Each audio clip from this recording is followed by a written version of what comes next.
utiliser la machine en trois parties.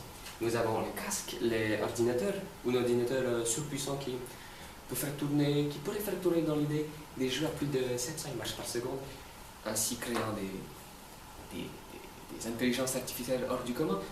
Le truc, c'est qu'il n'y a pas des cartes graphiques. L'ordinateur à l'écran ne sert pas à grand chose en idée. Donc les casques, les ordinateurs et les scanners. C'est comme ça qu'on dit.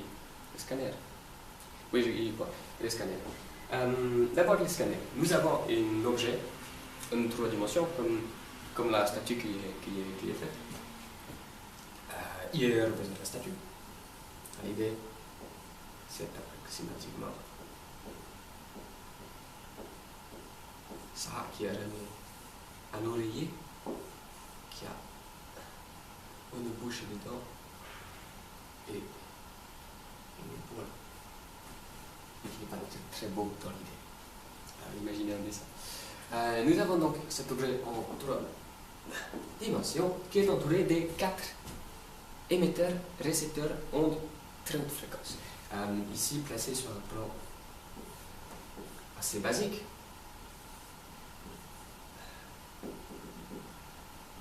Comme ça, de cette manière. Comment dire?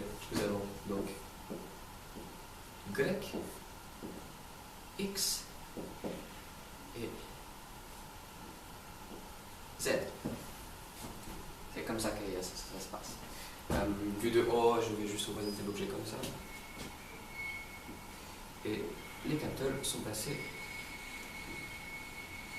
comme ça. Du dos, donc avec ici z, ici x et à l'envers, ici y. C'est vidéo, comme vous pouvez constater. Comment marchent les scanners? C'est assez simple, vous devez sans doute savoir comment marchent les chauves-souris. Il s'agit d'envoyer les ondes très haute fréquence à partir des émetteurs. Voilà, tous les émetteurs envoient et reçoivent l'écho des ondes envoyées pour ainsi obtenir un temps de retour, un temps d'aller-retour qui sera divisé en deux, donc un temps de retour, ou d'aller, donc c'est la même chose, qui donnera, grâce aux échos et au temps, il y a quelques algorithmes, pas très compliqués dans l'idée, qui donnera un volume, pouvant aller jusqu'à la catégorie 7. 7, c'est très important, avec presque des creux à l'intérieur des objets. Alors, cet objet est scanné. Les codes de cet objet scanné sont envoyés directement sur l'ordinateur. L'ordinateur, comme je l'ai dit, l'ordinateur a un écran. L'écran ne sert en soi à rien. Enfin, il n'affiche rien. Il est utilisé, mais il n'affiche rien. Voilà. L'écran ressemble approximativement à ça.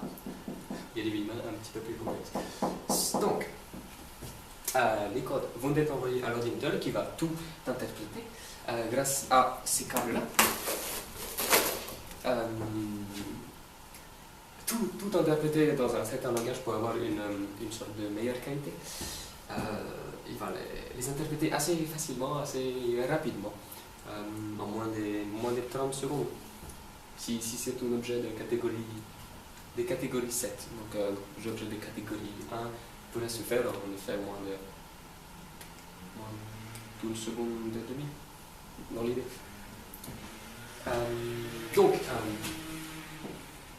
l'ordinateur va recevoir toutes les données et il n'est pas grand chose à dire sur l'ordinateur si ce n'est qu'il est surpuissant. Et envoyer grâce à ces câbles HD, initialement utilisés pour les télévisions. Oui, les télévisions c'est comme ça. Oui, télévision. Envoyer au casque, comme ça. Au casque qui est placé sur la tête du patient, qui ressemble approximativement à, un peu honte, mais à une passoire. Alors en réalité, ce n'est pas une passoire, c'est un système innovant que j'ai créé qui s'appelle le système GAX. C'est-à-dire qu'il laisse sortir l'air et rentrer l'air pour une meilleure... pour éviter de transpirer. Mais ne laisse pas passer les ondes. Les ondes qui sont, pour certaines, inhérentes au cerveau et pour d'autres, envoyées par le casque lui-même. Donc les données sont envoyées en binaire de l'ordinateur au casque, binaire 0, 1, 1, 0. Alors, comment le casque va essayer de rentrer l'objet en 3 dimensions, qui est donc placé sur une sorte de plan matriciel tridimensionnel, à l'ordinateur qui les envoie, ces plans, toujours un petit peu plus simple et en 2 angles de vue, mais je vous expliquerai plus tard, au casque. Comment ça marche? Le casque pour rentrer l'objet dans la tête. Je dirais 3 ou 2 parties. 2 parties peut-être. Le cerveau est constitué d'une sorte de firewall, protection, comme une sorte d'antivirus. Dans l'idée, c'est ça. Donc, comment contourner cet antivirus? Nous avons le casque vu de l'avant, avec un aimant récepteur de petite taille, et le casque vu de l'arrière. Comme ça, c'est que vous arrivez à arriver avec 2 gros aimants émetteurs. Oui, émetteurs, je ne sais pas si j'ai dit récepteur émetteur. Alors, comment ça se passe? Le cerveau est divisé en 2 parties, l'hémisphère gauche et l'hémisphère droit. L'hémisphère gauche est plus pour le rêve, tout ce qui est imagination, tout ce qui est de ce côté-là, et le droit plus pour les calculs, la logique mathématique, si je puis dire. Donc, vous imaginez bien que c'est le gauche qui est initialement utilisé, sauf qu'il s'agit d'un plan 3D. Donc, nous allons utiliser ici le 2 pour analyser. Nous allons essayer, en fait, comment dire, Pierre, non. Ici, les aimants récepteurs choisissent. En fait, c'est les gauches ou les droits qui va être utilisé, et les petits passent au milieu, en fait, entre les 2 hémisphères, pour pouvoir facilement atteindre les différentes parties du cerveau. Donc ça sert à enlever, en fait, les firewalls. En français, vous comprenez.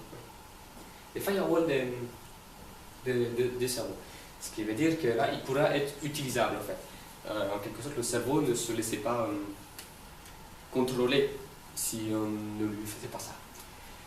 Grâce à ça, maintenant que l'on a fait tomber le firewall, le casque a ce qu'on appelle des visières, si je ne me trompe pas. Le casque ressemble à ça.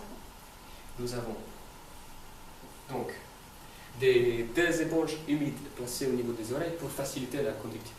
Et 2 visières, tout aussi binaires que le cas d'envoyé, 2 visières qui enverront les données à l'œil. Alors, comment fonctionnent ces données? Je vais vous l'expliquer. Nous avons donc ici l'œil ouvert et l'œil fermé.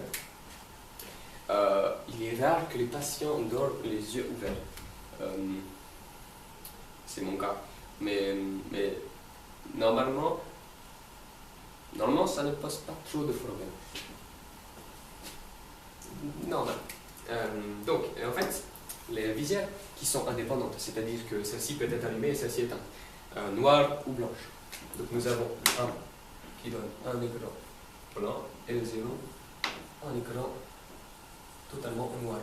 Du blanc au bleu, parce que c'est des LED pas très haute luminescence. Donc tout est envoyé à travers les paupières, donc suffisamment fort pour que le cerveau puisse les réceptionner, mais pas suffisamment fort pour que le rêveur puisse être réveillé. Ce qui est fantastique, parce que grâce à ça, ayant 2 visières, vous savez que la 3D dimension se passe avec les 2 yeux. Si vous fermez un œil, vous ne voyez plus en 3D. Donc, pour pouvoir voir cet objet en 3 dimensions, il faut l'œil gauche qui voit ça et l'œil droit qui voit ça. Les yeux sont rarement aussi écartés, vous voyez, mais c'est pour l'expliquer plus clairement. Ainsi, nous avons, grâce à l'objet qui a été calculé en 3 dimensions, est traduit sur l'ordinateur, deux angles donnés. Un angle donné au gauche et au droit pour le tourner. Je ne sais pas si vous voyez. Donc, nous avons deux points de vue différents qui sont envoyés en binaire au visière. Alors, comment c'est traduit vis-à-vis du cerveau? Comment dire? Ce n'est pas très compliqué dans l'idée. Le firewall étant enlevé, le cerveau, comment il se comporte? Il va sur 8 bits, non, 16 bits des données, recevoir toutes les données pour chacun. Tout ça, ça ne dépend pas gauche ou droite du cerveau, c'est un peu des deux. 1, 0, 0, 1, ce n'est qu'un exemple, mais dans l'idée, ça donnerait quelque chose comme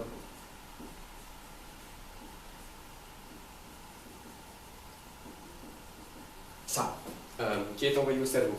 C'est comme ça que l'on envoie cet objet, donc dans des angles différents, qui ont envoyé au cerveau. Et ainsi, l'objet va rentrer dans les rêves grâce à quelques... Qu'est-ce que je vous ai dit? Donc, les aimants de firewall, les visières binaires, et ainsi, les rêveurs pourraient rêver de l'objet. Je crois que c'est tout. J'ai réussi. Ouais, c'était plus dynamique. Mais je sais pas si l'image est plus jolie dans l'idée. Dans l'idée, ça fonctionne.